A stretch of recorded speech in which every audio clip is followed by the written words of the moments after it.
Another week, another edition of the MMA Beat is yours for the taking right here on MMAfighting.com. Hello again, everyone. I'm Ariel Helwani inside our New York City studios. So great to be back here with you for another edition of the Beat that is mixed martial arts. And we've got our usual cast of characters here. Lots to talk about this week, so let's get right into it, introduce them, and then we will move along. We've got Luke Thomas, who is fighting out of Washington, D.C. by way of... Nowhere. I don't know. Nowhere. Parts unknown. Is that pro wrestling? Yeah. I have to name a place, don't I? Yeah, all over the place. I've been all over. All right. Of course, he is from MMAfighting.com and SiriusXM Satellite Radio. We've also got Mike Chiappetta fighting out of... Connecticut, the toughest of all 50 states. By way of Connecticut. By way of Connecticut, Wow. born and bred. Born and bred. And now I'm a we've got Yankee. reporting from Connecticut by way of where? Broomfield 303, baby. Wow. Denver. Denver. That's there you right. go. The man with the hat, as they call him on Twitter and all kinds of social media. He is, of course, Chuck Mindenhall of ESPN.com and Fight Magazine. Guys, thank you so much for stopping by. We got some big news at the beginning of the week. Ronda Rousey is now fighting Miesha Tate. Miesha Tate replaces Kat Zingano as not only coach of The Ultimate Fighter Season 18, but also she will fight Ronda Rousey at the end of the year after the season has wrapped up on Fox Sports 1. Chuck, I'll ask you first. Did the UFC make the right call with this one? Don't you love the conspiracy theorists to come out immediately that this Kat Zingano's not really hurt, that they're faking the whole thing, it's a production? I ultimately think it is. You take a look at who's out there. I saw a lot of people on Twitter talking about Serra McMann. Other people I saw, Sarah Kaufman, a couple times. Just nobody makes as much sense given the rivalry between Tate and Rousey. So for my money, that's it. You know, especially with the caraway factor and Miesha Tate, you know, their whole thing. They're sort of like the couple that when you move into your first apartment building, there's that weird couple and they're a little bit annoying. People sort of talk about them, but you don't mind partying with them sometimes. You know what I mean? That sort of thing. It's they bring an extra element, I think, to that process of TUF, as we like to call it. And I think that's probably the best thing the UFC could have done. You know, Mike, the critics were up in arms about a few things. The main thing, it seemed, was here's another fighter coming off a loss, getting a title shot in 2013 in the UFC. Does this bother you at all? I think it's a valid criticism, just because we've seen it so many times, and just like the last year alone, it happened to Frankie Edgar got a shot fighting Jose Aldo, and Chael Sonnen fighting John Jones. I think there was one more off the top of my head, I can't remember. But it seems to be something that's happening more routinely now, and I think it is a valid criticism for that point. But I think each case is its own specific one, and so you have to kind of look at the totality of the circumstances. And as Chuck said, there really was not a better option. I think who else was out there? Chris Cyborg would have been a great reveal. They show up on set and Chris Cyborg's there. That would have been incredible. They still obviously have outstanding contractual issues with her, and getting her to sign and come down to 135 couldn't happen. The other one, I'm sure, it's one you'd love to see, the battle of the sexes with Brian Cadillac. I didn't even if think of they'd have that. them as the But coaches. you just blow my mind. I think that's a great idea. I mean, imagine those two fight on a pay-per-view. Oh my dear God. Yeah, that would be huge. But Biggest obviously fire that rate can, in UFC history. Possibly, but it obviously would never happen. So with what's left out there, it did make the most sense. I mean, obviously they have an established rivalry already. It was a competitive first fight, and they're going to do it again. I think it's fun. And by the way, the one he was looking for, Nick Diaz, another fighter coming off a loss. That's right, against St. Nick Diaz, yes. I mean, listen, people keep buying these pay-per-views with guys who are quote-unquote undeserved, and as long as we keep buying them, That's true. they're going to keep doing it. I mean, listen, the reality show, I think it's a lot of belly aching for nothing. I mean, not to say that they're not people who wanted to see Kat Zingano because she earned that spot in the way if you're going to win in combat sports and you're going to win a place and win an opportunity, that's how you do it, and the way she beat Miesha Tate. So, and her not being there, I understand some of the frustrations, but it's a reality show. It's a reality show that also has real developmental need, and that's its purpose. And so it lives in two worlds, and I think folks have to understand that it's going to have to serve both masters. It's going to have to be a reality show with drama and nonsense, while having arguably the best cast of people in Ultimate Fighter since season 5, maybe. You can go that far back. That's how good these women are. So, you need to accept that. And lastly, thing I'd say is every Ronda Rousey fight's a blowout, but by Ronda Rousey fight standards, the Miesha Tate fight was not a blowout. And if you talk to experts, they all say the same thing, which is that the woman who's probably going to give Rousey the most trouble is either going to be Cyborg because of her physicality or a grappler who can negate what Rousey does on the ground.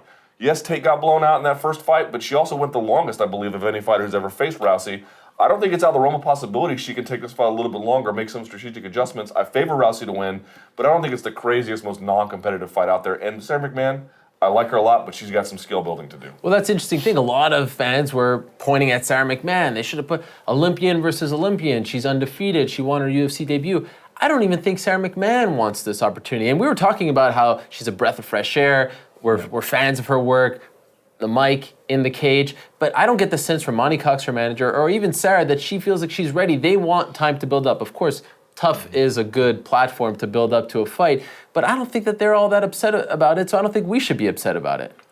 I agree. I mean, it's, to me, it was, she's just too green, like we were mentioning. She's not ready for that sort of leap. And they've from the beginning, I felt like they've taken it very gradually with how they brought her along. It would make no sense for them suddenly to accelerate into a show like that and take on Ronda Rousey right now. That's a fight for 2014. We may be talking about that fight as one of the biggest in women's, MMA history. If McMahon can just pull off a couple more wins, suddenly we're there. So I think that's just too soon. I think as observers of the sport, we have this need to push prospects ahead of where they actually are on the developmental scale, and that's not really fair to them. They need to have a chance to naturally develop.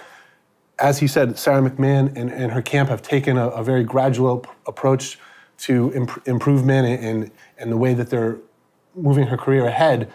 And before this fight, I had a chance to talk to a couple people in her camp, and they said that was the plan. They knew that she was not, this wasn't the right time for a Ronda Rousey fight. They wanted to get a couple more fights in, get more experience, and fight her when she's really ready. I think that's a smart play on their part. Here's the question, though. What happens if Miesha Tate gets hurt? Then who fights Ronda? Come on. Don't think like that. Oh, yeah, that's impossible. Don't that think can't like happen. that. Look, the tough curse happened before. It was actually a good thing for the UFC as opposed to at the end. Also, one other thing to consider about Serra McMann is that if she gets this fight now and she loses, and I would expect her to lose handily at this juncture in her career, it's going to be a lot harder to sell a rematch down the line, a la UFC 160. And also, because she's still a prospect, you can stunt her development if you give her the wrong fight at the wrong time. UFC made the right call. Tate is much more experienced, if even still flawed. McMann needs to be handled with a much more careful attention at this point in her career. And people need to look at the big picture here. This is a major part of the launch of that new network. They need to put the rivalry. This is what, I hate to say it, but Kat Zingano's injury ends up being a blessing in disguise for the UFC because now they can push this rivalry. There's some heat there. They have the history, the back and forth. I mean, it's perfect for one of the major sort of foundations of what this network is going to be about. It's one of the big things that they're launching. It debuts on September 4th. The network launches August 17th. That's just a couple weeks later, so it's going to be a big part of that promotion. Another thing that's very interesting to consider is, okay, we know about the Caraway dynamic, so it comes in with a whole new layer. But I feel like the Tate-Rousey rivalry needs a new layer. It was kind of getting stale for a second, and sometimes I feel like Tough makes rivalries stale. I think it hurt the Jon Jones-Chael Sonnen rivalry. I think it hurt Brock Lesnar. But I think this time it actually will help the rivalry because it will give them a whole new chapter, a whole new stuff to get amped up about. You know what I'm saying? It'll be interesting to see who their coaches are. You know how we always go through this process, this is who they bring in. Ronda Rousey being the third Diaz brother, does she bring in some of the Diazes who, Nate Diaz is in trouble for the whole Caraway thing? I mean, you could have like some fireworks behind the scenes as well, which, makes it more fun. But you know what I also love about this? This is the first time in a very long time on Tough that the coaches are coaching fighters in their same weight class. Think about this. This hasn't been brought up much. Let's say, we don't know who's making it, but there are some vets who are probably going to make it on the show from the women's side of things. Most of them don't like Miesha Tate. She has to maybe coach them now. That's going to be great. You know what I mean? We haven't seen a lightweight coach a lightweight. We haven't seen a middleweight coach a middleweight. Now they're going to have to actually be on Team Tate. Imagine Tara LaRosa gets on the show. She has a huge rivalry with Miesha Tate. That's an interesting dynamic. I feel like for the first time, Tough is interesting going into it, and I'm not kind of sitting back thinking, I'm not really into this. But that's also, as I mentioned before, that's a testament to the strength of the roster that we've heard that these women that they brought on. Like I can't be clear about it. The roster of women that we believe are going to be on the show it's the best season in terms of talent in as long as I can remember. So it's interesting because La Rosa was one time the best women's fighter in the world, or widely regarded as such, and now she would have to sort of take some kind of marching orders. I agree though, but once they get to the UFC, it sort of falls apart. It is interesting to know that's in like complete contrast to season 1, where you had 2 light heavyweights in Chuck and Randy Couture, and Forrest Griffin wound up going and training with Randy Couture. Like, still had him and kept him in that role. I think that will dissolve quickly with Tough 18. I don't think we can just bank on the fact there's going to be animosity, though. I mean, I think there will be between Rousey and Tate. Absolutely. I mean, it's already built. It's already there. But some of the other ones, I think, especially if they're on, Miesha Tate's team, for example, they're going to be spending more time with her. Maybe they find out that they have things in common. They actually get along. And that's interesting. Or how about assistant coach? Drama and tension sells these shows. And how about assistant coach Brian Caraway teaching some bantamweights? You are really into this Brian Caraway X Factor. Some because there's going to be male bantamweights. Errol's making this guy. That's true. I know we're focusing on the women, but it's true. It's a mixed sex show, again, which is part of speaking to the reality show audience that they're trying to covet. So you're buying this? You're into it? I'm all in. I'm not sure. I haven't watched Ultimate Fighter in years, and I didn't watch a single episode except for the fights last season. You didn't watch Carwin Nelson? Listen, as scintillating as that action was, Errol Hawani, I skipped it. But for this one, I feel like I wouldn't be doing my due diligence if I didn't watch it. I think others finally feel that way too. I just want to know what happens to Kat Zingano here. Does she get a title shot when she comes back? I feel bad for her because I think it would be a pretty interesting perspective dynamic with Kat Zingano in there. She's got her kid with her. I think we mentioned in our previous episode, I think it was Luke saying, the dynamic of having a mother is just very different. Obviously, there's a lot of fathers in the UFC, but having a mother in there as a fighter and having her child, that's something different. It's a different side of fighting and showing a different side of the athlete that I think this season is going to obviously lack now. And I just feel bad for her losing this opportunity. I just wonder what's going to happen to her. Well, look, I called it a blessing in disguise. I feel like that's a knock and that's disrespectful to Kat Zingano. We know what you meant. We know what you meant. But Kevin Iole, in his story, when he broke this, he said that Kat was promised a title shot upon her return. She'll need 6 to 9 months to get back to 100% to train, so she may be out for a while. But what this does is it gives Sean Shelby, the matchmaker for the women, some time to build some contenders. Look, we've got Rosie Sexton fighting Alexis Davis. A lot of people think Davis could be a top contender. You've got Carmouche, who will probably fight still in July. We don't know, against 2. Kaufman's still out there. She hasn't made her UFC debut. No, she's coming off a loss to Ronda Rousey. McMann is still out there. They're building a nice line, and that's what he always says he does, the matchmakers. Joe Silva, Sean Shelby, they don't build champions, they build contenders. And I feel like this buys them some time. And we didn't know if Tate was ever going to get back to Rousey. So they get the rematch out of the way, and it's perfect. And it doesn't happen until December, right? So, I mean, it's still so far off on the horizon, it's got a lot of time to develop. Now, one guy who didn't need the Ultimate Fighter to launch his career, but he's doing just fine without it, is Cain Velasquez. He won last Saturday night. He defeated Bigfoot Silva in a one-sided rematch, but it did show a different side of him. The takedowns were stuff. He went to the boxing, so to speak, and finished him rather quickly. And I feel what's so interesting about Cain Velasquez is he's kind of dry. He's a little monotone. His interviews aren't the best. But I feel like people are more attached and they have this connection to him, and he has a more loyal following than someone like John Jones, who may be flashier on the mic and in the cage. But when you go to a Cain Velasquez fight in California or Las Vegas, you see a lot of girls, boys, teenagers. You see a lot of, obviously, Latino fans. They love him. When he comes out, it's a massive pop. Why do you think people are so into Cain Velasquez? Is it only because of his heritage, or because he has that kind of working man's-like quality that people like? I wonder sometimes if Floyd Mayweather is the way he is out of necessity. And by that, I mean he fights at 147, although against Canelo he'll fight 154. But in other words, if he was a heavyweight, would he have to talk as much as he does? I don't know that he would. I don't know. So partly I feel it's a function of just being a heavyweight. And this was not just a heavyweight. This was a guy who from day one, everybody who knew was anybody was telling everybody else, look out, this guy is coming. And he fulfilled all expectations. Had the hiccup obviously against Dos Santos once, but we know where he is today. So I think that's part of it. People often say that he appeals to 2 different kinds of groups. The sort of Anglo-Americans, whites and blacks for better, it's the best description I can give it, and then Latinos. That's true and it's not. So it's here's what I would say. It's actually 3 groups, but it's not the ones we think of necessarily. It's Americans, as we traditionally understand that term to be.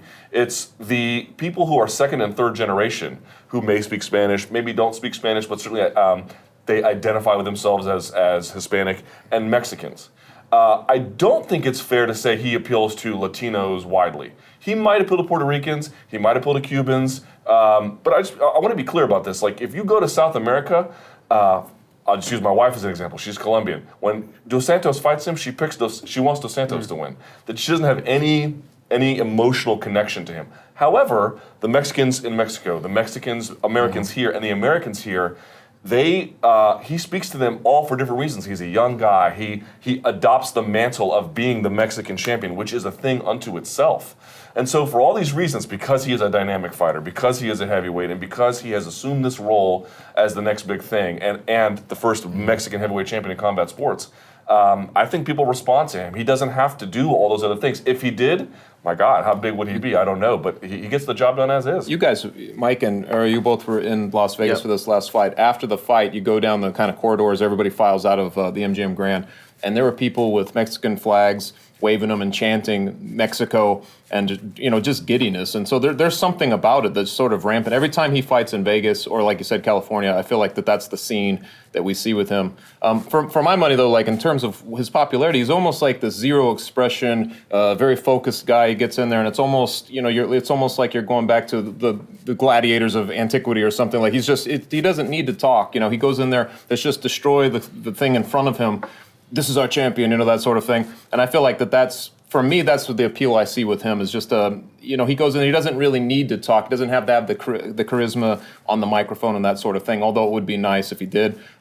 It's just he goes out there and, you can just see it in the way, you can feel it when he gets in the cage, what he's about, you know what I mean? And to me, that's why he has the appeal he does. Yeah, mixed martial arts, obviously, it's not a team sport in a conventional sense, but I think it sort of becomes a team sport in the way it breaks down in nationalistic lines. And the Mexicans have claimed Cain Velasquez, he's one of theirs, and they embrace him. That's obviously pushed and propelled his popularity. I think beyond that, there is something to be said for the fact that he is, the quiet, humble champion. In a day and age where a lot of our professional athletes, our superstars, are really brash, outspoken, in your face. He's the opposite of that. Now, you brought up Jon Jones in the beginning of the question. Is he more popular? I think you phrased it, the loyalty of his fans. And that's why I think it breaks down like that, partly because of the nationalistic line. But is he more popular than Jon Jones? I would say no. I was going to ask you that. Am I buying wolf tickets here? Am I making Cain to be bigger than he is? I don't think he's more popular. I think, when you look at some of the, obviously this is all just, numbers, statistics, but when you look at, how many Twitter followers they have and how many Facebook followers they have, when you look at who has the blue chip sponsors, Jon Jones has the edge in all 3 of those things. Now, that's not the be all and end all of popularity. I'll grant anyone that. But it is a useful measuring stick. But Cain Velasquez is a very easily likable guy. He doesn't say anything to get himself in trouble. He just goes out there and works hard and succeeds, and I think that's easy to like. Also, all the things that Mike said was true, I don't disagree, but in pay-per-view buys, Cain wins. Jon Jones does not match him. He's close. He's close, and the gap is closing. And in fact, with this last one, he may, Jon Jones' last fight might be bigger than Cain's. No numbers have been thrown out yet. We don't know yet, but obviously it's our own Dave Meltzer reported $550K for UFC 159, so we'll see. But I think there's also like a bit of a silent majority, and I was talking who's I talking with? Maybe you off air about this. Like you were asking me, like how big is that Canelo Mayweather fight's going to be? If you're an English-speaking person, you have no concept of how much the Latino media, but by that I mean sort of American-based and predominantly Mexican-based, how much they care about Canelo, and to a lesser extent, obviously, Velasquez. In other words, you don't feel it quite as much, and I think that's reflected in the pay-per-view buys. Cain is not good on TV, so SportsCenter's not going to have him on, and when they had him on, they asked him, what's your favorite color? Buy. It was crazy. They had him on, but Jones, they know, is a bit more brash and dynamic, and that so there's a visibility to Jones that you can really see, and he's engaging on Twitter. Cain's kind of boring in that respect. However, you cannot undersell if you are a Mexican champion like Cain Velasquez and a new one, a heavyweight champion, the Chris where he picked up where Chris Arreola failed. there is no underselling how culturally deep and significant that is. And if you speak Spanish, you should get on UFC Latino. It's basically the Cain Velasquez channel. Last thing I'll say about this, after Cain Velasquez won, UFC Latino's commentators, or UFC Espanol, they go back and forth with the name, they interviewed Velasquez, K-side, and it was Fabricio Verdum and Goyito Perez. And Perez could barely contain his excitement, asking him, how happy are you to represent Mexico and to be a Mexican champion? Did Cain smile? And Cain smiled and laughed. And it was in those circumstances. But I'm telling you, like, it was, you don't get that with the English-speaking media. You have to see it on its own terms. It's something different and it's something special. Marshall Zelaznik, who works for the UFC, tweeted yesterday that the UFC is launching a Spanish-speaking UFC-only network for South America, and that they've signed a very big deal with a major network over there. Could Cain, and obviously this deal, because Dana White in the past has talked about needing the TV vehicle to enter a new market, do you think this could be what they needed to break through in Mexico, and thus we'll see the pay-per-view buy rates roll in probably? I would think so. I mean, anytime you talk to Dana, they're sometimes optimistic they're going to break into some of these, like, China they've talked about for a while. They've talked about Mexico for a while. Then you'll ask them 6 months later, it's like, well, it's very tough to navigate down there. I would think that getting those things in place is probably the best route for them to get down there for sure. And it's also interesting to me is, like, I'm not sure, like you were saying, Luke, I'm not sure how big he actually is in Mexico just right now. That's something that would be very interesting to know. So maybe this helps us get inroads into understanding just how big he is down there. And guys, here are the champions right now in the UFC. Obviously, you have Cain Velasquez, John Jones at 205, Anderson Silva 185, George St. Pierre 170, Benson 155, 145, Aldo 135, Dominic, Henan Barao, and then of course Mighty Mouse. My point for bringing that up is of course, can't forget about Ms. Rousey. My point is, where does he rank as far as the champions in terms of popularity? Because I think he'd be up there, right? He is up there. I don't know. That's a good question. Behind St. Pierre, behind Silva, maybe number 3. I don't know. Above Jones, you'd say. Or neck and neck. Okay. Maybe 3A, 3B, something like that. But I don't think he beats the first two. And also not in pound for pound rankings either. But boy, he's knocking on the door. He'd be ahead of Henan Barao, I think, for sure. I think tied with Jones is pretty fair. I mean, like we said, looking at the metrics of pay-per-view buys and popularity and all those things, it's right there. I mean, being the heavyweight champion is always going to mean something ahead of every other division. So that alone, I think, pushes him up above where he might be, just given his personality. Doesn't hurt either to, like, kind of have a trilogy fight against a guy who beat you, and then the fight goes down the second time completely different. You build a trilogy, build a rivalry. That also helps. Last question on this. Dana White said after that fight on Saturday that JDS versus Cain 3 is a no-brainer. Do you agree, or that could they conceivably go in a different direction, and is that a better direction? They're the two best guys in the division by far, if you ask me. So it seems to me if they wanted to, they could give those guys other fights and let it cook. Because I worry a little bit that Velasquez is going to do the same thing in the third fight they did in the second, which makes a fourth fight going to be hard to sell. But honestly, like, these things have their own momentum, and the train has kind of left the station on this one. I think that they don't have much of a choice but to make it. I would agree. I think the problem is this will be the third time they meet in 2 years, right? What happens then? I mean, Cain is 30, Junior Dos Santos is 29 years old. They're already going to have met 3 times. They presumably have years left in their careers. Does it become a rerun? Does it become, we don't want it to become sort of a running joke where, and obviously it's not a joke. I mean, these guys are serious, they're the 2 best in the world, but I think there is a danger that this could be played back too many times and become kind of stale as a result. These super fights happen because they're rare, and I don't mean super fights in the sense of George St. Pierre. Sure. I'm talking about the fights with the 2 best fighters in the division in the world. They become something special because they're rare. To keep it happening, it takes a little bit away from it, and that becomes a concern. But as Luke said, I don't know what else you can do. I mean, there really is no one else on their level. They kind of stand alone. I just think, like, it can't hurt overall because the heavyweight division traditionally has not been the strongest in the UFC. Although when they have good guys come up, we've seen Brock Lesnar fights were huge. They sell big, whatever. It doesn't hurt to just keep rolling them out, honestly, because at some point they will have somebody coming up. It'll probably be John Jones at some point coming up to challenge those guys. And, who knows from that point on what starts happening. These guys are at their hottest marks, and they have that history.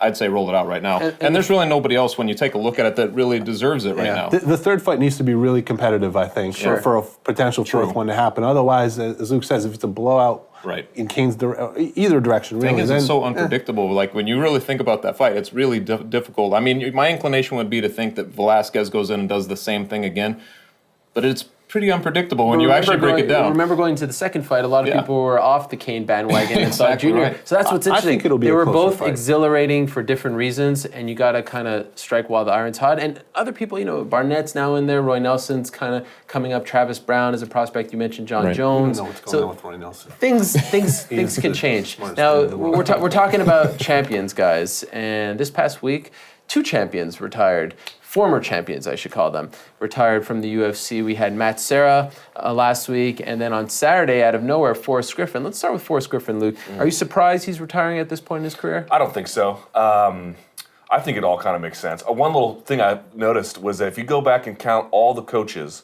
for The Ultimate Fighter through season 7, they're all either retired or out of the UFC, with the exception of Rich Franklin and BJ Penn. But he could be like, he could retire tomorrow, you know, and Rich Franklin's got the clock sticking on him too. So really it's just Rampage out there, and all the rest are retired. It's kind of crazy. But with Forrest Griffin, listen, I think Fight Metric does something cool. Every time somebody retires that has a significant career, it's the best time that Fight Metric can look at their career and say, what did they do? And if you look at his stats, they're impressive except they're not, which is to say, he doesn't hold any records for like unbelievable knockouts or like a crazy winning streaks. He's got like the most leg kicks and the most strikes. He's a guy who, relative to the highest professional standard, was averagely athletic. I mean, more than us, obviously, but relative to that high standard, who just said, I'm going to try my hardest. And people responded to that. And he got pretty far. The guy won the championship. He won the Ultimate Fighter. On leg kicks, bro. On leg kicks! This is exactly, people were like, this dude just gets up there and hustles. And, the thing about Forrest Griffin that I always liked about him was, I mean, personally, I don't like him. But as a fighter, what I respect about him was that if you asked, like when someone runs for office, for politics, for president, they always say, who would you rather have a beer with? Forrest Griffin in his prime would have won that even over maybe Chuck Liddell, even though Chuck Liddell was a bigger star. People bonded to him. But his body was breaking down. And his style, his volume style, that's a volume style you get in the gym. And that means you have to go extra rounds. And he's a big, if you've ever seen Forrest Griffin in person, he's like 240. And that cut is hard. And he has a kid now, and he's got money. I just think he was like, I can't, he had to be at his peak to make his style work. And once you're not at the peak anymore, that is a tough way to fight. It wasn't going well for him. And that last fight against Tito, he didn't look good. It was a bizarre ending. Why not go out on a win, which he should have done? Yeah. I think it's all the right. He did everything that a guy of that ability and that athleticism was going to do. Time to move on. Go ahead. I think the thing that strikes me about these guys retiring at the same time, essentially, 2 of the most important figures in a way in UFC history. I mean, Forrest Griffin for the obvious reasons, being in the fight with Stephan Bonner that essentially got the UFC their big deal on Spike and a chance to break through into the mainstream. And Matt Serra, not nearly as important on the scale of what it did for the UFC, but I think important for mixed martial arts nonetheless.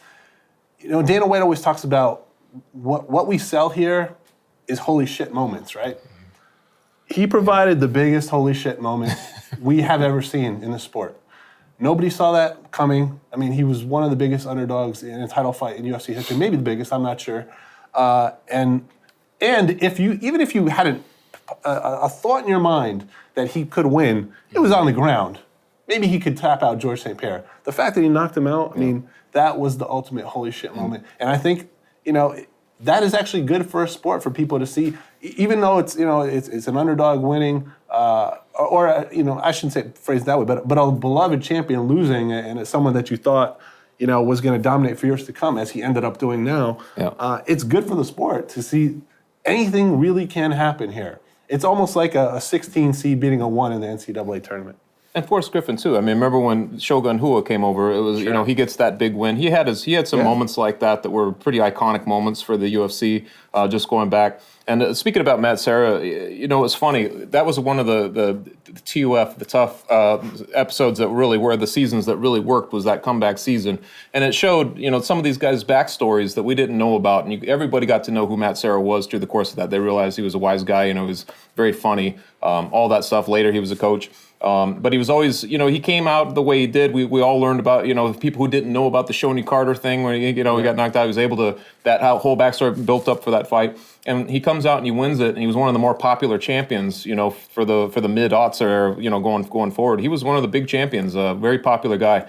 And that's some of the pioneering stuff that we needed, I think, in this sport as guys who sort of transcended, the sport itself a little bit in ways that weren't just the fighting. They just had bigger than life personalities. Amazingly, that comeback season actually got one of the worst ratings. The sport rating. Yeah, I loved it, and I did too. I actually brought it up to someone in the UFC last week, and they dismissed it like it's probably not going to happen anytime soon. But I loved it, and you're right. Now we see Matt They're Serra. sort of doing it with the women in a sense. True. Although they weren't UFC fighters, but they're veterans. In a sense, I would love to see Matt do those. He did those video blogs with Chael Sonnen and Forrest Griffin leading up to their fights last summer. Dana keeps saying he wants to do like a sitcom with him and Ray Longo. How fun would that be? Possibly the most entertaining interview in UFC history. And it's interesting. If there wasn't a Forrest Griffin, there probably wouldn't be a Matt Serra version, 2.0, because if The Ultimate Fighter doesn't launch and become this phenomenon, Matt Serra probably doesn't get his chance. Right. So it's interesting that they retire at the same time. Someone asked me an interesting question last week, Luke. Who had a bigger impact on the UFC, a greater legacy, if you will? Forrest Griffin, we know what he did. Stephan Bonnar, Ultimate Fighter 1, and even winning the title. Or Tito Ortiz, who also recently retired. What do you think? It's a tough one. That is a tough one. I would say Tito Ortiz, one, because his existence makes Forrest Griffin's possible, and two, he was in bigger fights. He headlined the first million pay-per-view buy event for UFC. That's a hard thing to do, no matter who you are. Griffin never did it.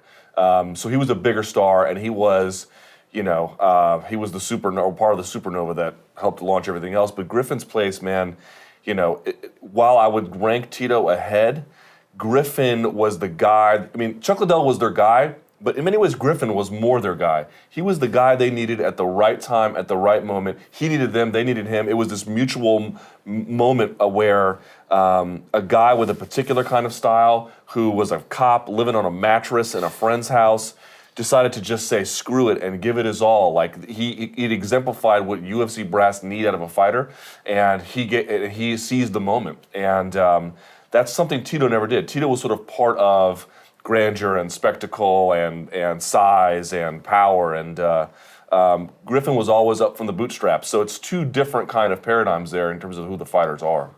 I think Forrest is important in terms of changing the perception of what a UFC fighter was, because for the longest time, I mean, these guys were, bar brawlers, right? I mean, Tank Abbott's style was bar brawling. When you look at Chuck Liddell, I mean, Chuck's a nice guy. He's got the mohawk, the tattoos on his head. He doesn't necessarily look like, a white-collar type or a type you're going to He's an accountant, Mike Cheap. I know. But I'm saying, there's a perception built upon what these guys look like, right? Or there was. Once The Ultimate Fighter hit, and someone like Forrest Griffin becomes sort of one of the faces of the company, as Luke said, this guy was a policeman. He's a respectable citizen. Not that these other guys weren't, but he's kind of like, he's just kind of the everyday Joe. And he's a regular guy. And I think that was important to change the perception of who these athletes were. Not because Tito and Chuck were bad guys, they weren't, but I think people didn't know who they were. All they just saw was the appearance. And Tito with this flaming white, blonde hair, and Chuck with the mohawk, and they just look like these badasses who are just scary to be around. And if you saw them, you'd walk on the other side of the street. It just proved that they were just regular guys. And Forrest was wildly successful, really, for when you really look at where he came from and what he was able to do. He was 10-5 in the UFC. He actually won the belt. It's a pretty amazing story, ultimately. And I know people are sort of debating whether he actually should be in the Hall of Fame or something like that. Same with Stephan Bonnar. Obviously, Bonnar would have a bigger. If you have a bigger issue with Bonnar because he has the one iconic fight with Forrest Griffin, but Griffin actually has a few things that he did. I believe that just winning the belt, that Shogun Rua fight, where I think he really he deserves it, I think, on that level. Final note on this, Dana White announced on Saturday that Griffin and Bonner are going into the UFC Hall of Fame together. Let's put aside how we feel about what the UFC Hall of Fame is all about, and there probably should be. We talked about this in an early episode, that there should be one day a MMA Hall of Fame. So they're going in together. And then when I asked him about Matt Serra, he didn't give a resounding yes. He kind of just thought about it and said, I don't really know. And that got me thinking, Matt Serra, he definitely deserves to be in the UFC Hall of Fame, in my opinion. He won tough, he won a belt, greatest upset. But I would put him in the MMA Hall of Fame, and I don't feel like a lot of people would you? Probably not. That's crazy. Yeah. It's such a great moment. Winning tough is a. They're having. Well, he beat Chris Lytle in one of the most boring Ultimate Fighter finales. Yeah, winning tough. I don't Let's just think go ahead is. and remember that fight sucked. There haven't been that many champions. Such a moment. I feel like That win over St. Pierre, I remember exactly where I was. That's how big that fight was. I shocking. remember exactly where I was, and I remember thinking, you have got to be kidding me. So no doubt about it, his high is the highest high you're going to have for somebody who's not a St. Pierre or a John Jones, right? Like an underdog kind of guy. And obviously I think he's the first black belt under Renzo Gracie, right? First American black belt anyway, or something along those lines. He certainly had a decorated jiu-jitsu career. But, he lost to BJ Penn. They'll never forget the spinning back fist from Shoney Carter. He had a lot of ups and downs, too. I don't revenge that loss. I listen. think he deserved to beat Matt Hughes. No, what do you Yes, think? that would have yeah. helped his candidacy Right? quite a bit. Listen, I thought he and won. knocking out Frank Trick, who doesn't love that? But I'm teasing. But here's the point. Like, he definitely had Is some. he really though? No, it's fine. I mean, he definitely had some ups and some downs, and some highs, and became a figure for promotional purposes for the UFC after that win with St. Pierre. But in terms of like a record of achievement, while very good, not Hall of Fame worthy. It's a step down from that, in my opinion. You agree? Yeah, I do agree, and I love Matt Serra, man. Nobody likes Matt Serra as much as I do. I had a chance to spend time with Matt before he fought George St. Pierre during that camp, and to see the confidence that he had going into that fight, he made me believe he was going to win. Even obviously, I felt like George St. Pierre was going to win, but at the same time, I was like, I believe this guy. He's going to win this fight, and he did.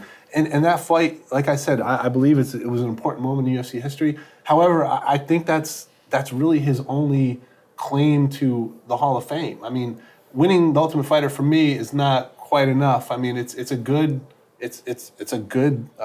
That's just a notch on his belt. Yeah, but I it's mean, great. I don't. What other? Why should our signature- standards be the same as what others? other Didn't signature Kendall was- Grove win the Ultimate Fighter? Yeah, but he didn't At the have end that of the day, moment. it is the UFC Hall of Fame. It's not the same standard as a baseball Hall of Fame. If they put him in, fine. I don't have a problem with it. I am holding it to a higher standard where you have to have a career full of excellence and being one of the elite in history. And I don't think he was that. He was very good. But it's different. Stephen Bonner's in the UFC Hall of Fame. Maybe do you think I believe? But that moment should be in there. The guy just got busted for steroids. It's Not kind of like even the a year dream away team. from that. Christian We're putting him in Laettner. Christian Laettner's in the NBA Hall of Fame. He doesn't deserve to be there, but He's the in as dream part of team. the- So he goes in as that moment. I think there's a place for Matt Serra. Was the Dream Team actually inducted though? Or is were. there- okay. Maybe, But you're picking him because he's a sympathetic figure. No. That moment was big enough to go in. You do what you. Why what he did at why UFC should you get in 69. one moment though? It was so big. It was so huge that I think Kimbo he deserves Slice it. was huge. maybe you need to look at it He too didn't have a from moment. maybe it And needs you to can be. make a case for Kimbo. Oh my God. Maybe it needs to be looked See, at all too. right, Like, listen. if you're talking about other sports, a guy plays and then he coaches. Well, Matt Serra has got a steady stream of coaching accomplishments in the sport as well, and he's got a guy coming up right now, Chris Weidman. If Weidman's able to pull off this upset, I don't know. That's still something that Serra has his imprints on. So I sort of look at his body of work as just a little bit beyond just what he's done in the cage. He's a great coach, maybe the greatest coach on tough history. Like people always talk about him, just remember to breathe and all this stuff. Right. So I mean, he's had some other things going for him in that too, and he also belongs in the Comedy Hall of Fame. He's a great. That is very true. That I would put him in. Sure. Guys, we are running out of time, but I want to touch on this before we go. A very important subject, and we probably should devote much more time. I think we'll have that opportunity in the future. John Cholish, since he retired from mixed martial arts after his loss to Gleison Tebow, has been very vocal about fighter pay. He's done numerous interviews, and Dana White kind of brushed it off, as we expected him to do so last week before UFC 160. Does this have legs, Luke? Will anything come of this, or is this just another guy speaking up when maybe it's a little too late and who didn't live up to perhaps his own expectations? I don't think it'll bring about substantive change anytime soon, but it does keep the conversation afloat. here we are. And we're not the only ones having it. I think the fans and other people in the community are having this conversation as well. I thought Cholish's comments were kind of interesting because he didn't really say, I deserve more pay, right? He did say sort of. What he basically said was, it'd be nice if I had more pay. It was basically a claim for charity.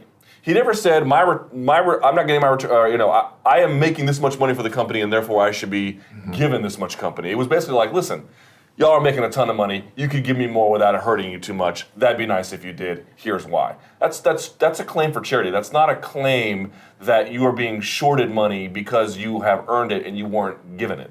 I think that's sort of interesting, which makes his argument to me a little bit more appealing. I think that to me is kind of true. One thing I want to note is, listen, we don't really know how much the UFC makes. Standard & Poor's estimated that 55% of their revenue comes from these sort of pay-per-view and ticket sales events. So that would put them about $260 million. If that's 55%, we're talking about $500 million a year in revenue. But they pay for their own production costs, so we don't know how much they make. But one thing that really upset me that fans said was like, well, no one buys pay-per-views to see John Cholish, which is true. But the idea that the UFC has prelim fighters as some sort of fun little game they play and it doesn't do anything for them. Hello. FX fights, they are preliminary fights. These are fights that are put on TV as a way to sell pay-per-views. Any one individual prelim fighter is not that big a deal. But one, it's a discovery process for new prospects. And two, first of all, FX is selling ads against those prelims. Those prelims are designed to help sell pay-per-views. The idea that preliminary fighters don't contribute to the Zuffa bottom line is quite literally demonstrably false. While that may be true, I think the argument against him in this case is a lot of those fighters are easily interchangeable, right? So if John Cholish wasn't there, which he won't be now going forward, you just plug somebody else in. There's lots of fighters across the world who are willingly take that job. I mean, I'm not arguing that they shouldn't be paid more. I mean, but at the end of the day, you get what you're worth or what you can negotiate and nothing more. Just coming here, I was looking at salaries for minor league baseball players who are professional athletes. You could be in AAA right now in 2013, and you're making $2,150 a month. Your season's 6 months long. You're making $12,000 plus a year, right? As a professional Plus athlete 40. who's this close to being in the major leagues. The UFC is not the AAA. But you're a professional athlete. But to me, I'm looking at prelim fighters, who are trying to get to the bigger slots, are sort of in that same category where the professional athletes, but they're not top level. The UFC doesn't. That's clearly not true. Eddie Wineland and Brad Pickett fall. I'm saying generally speaking, they're some of the best guys in the division. I'm saying generally speaking, there's obviously cases where they have, Brian Bowles was on the Facebook card last week, and he was ranked number 8 in the world. Right. There are exceptions, but I'm saying generally speaking, when you're a fighter this early in your career, like John Cholish was in his 3rd fight at the time, you are essentially a prospect working his way up the same way minor league guys. And I know that's not the greatest comparison in the world. It's just a rough one. But my point is, there has to be a bottom line, and guys come in and they have to work their way up. The fight game is always too. It's always been a refuge for guys who are impoverished, undereducated guys who have an outlet to actually do something. In some ways, I still look at the UFC. If you're able to make it to the UFC, there are tons of opportunities available if you're able to kind of get there. And not everybody, not a lot of guys are like Archie Moore or somebody like that, aristocrats or something, or even John Cholish in Ivy League. Although he did, his parents were hardworking, taught him good work ethic, and he was able to put himself, do a lot of that stuff on his own. But he's coming from a different place. A lot of these guys, they're quite literally and figuratively hungry when they get to the UFC. They may not make a lot, but this is finally a place that doesn't have a ceiling, that they're able to kind of keep moving up. And I think that you'd still like to see them get more pay, but it's a great opportunity that they wouldn't otherwise have. I think the bigger concern, especially what John Cholish was bringing up, is just the accommodations, the travel, his cornermen, things like that. I really do believe they need to look at that. I'm sure you guys have heard multiple fighters complain about this as well. There's just a point when providing one airline ticket in one room and stuffing all your guys in is not very healthy for your camp that close to fight week. Unfortunately for John, he's coming off a loss, so it's easy to dismiss him. He didn't have the Although greatest. he was going to retire no matter what. He was, and he said it I have beforehand. the record. He told me months ago, off the record, that this is what he was going to do. In hindsight, I almost wish he did it then. Right. Going into the fight, I think it would have been more effective. For sure. Absolutely. He's coming off a loss, so it's easy to dismiss him as a cast-off. And if he could only get active UFC fighters to speak up for him, I don't think it's going to hapen. He needs that. At the end of the day, I think Mike's right. I mean, listen, I'm saying that I think UFC could pay more just to shut these guys up, honestly. Like, if they somehow found a way to give them a minimum amount of money or find a way to defray travel costs, because if you're an American going to Brazil, that hurts bad. Okay, so fine. They could do that. And, from a public relations standpoint, just pay guys more so this issue stops, at least at the bottom level.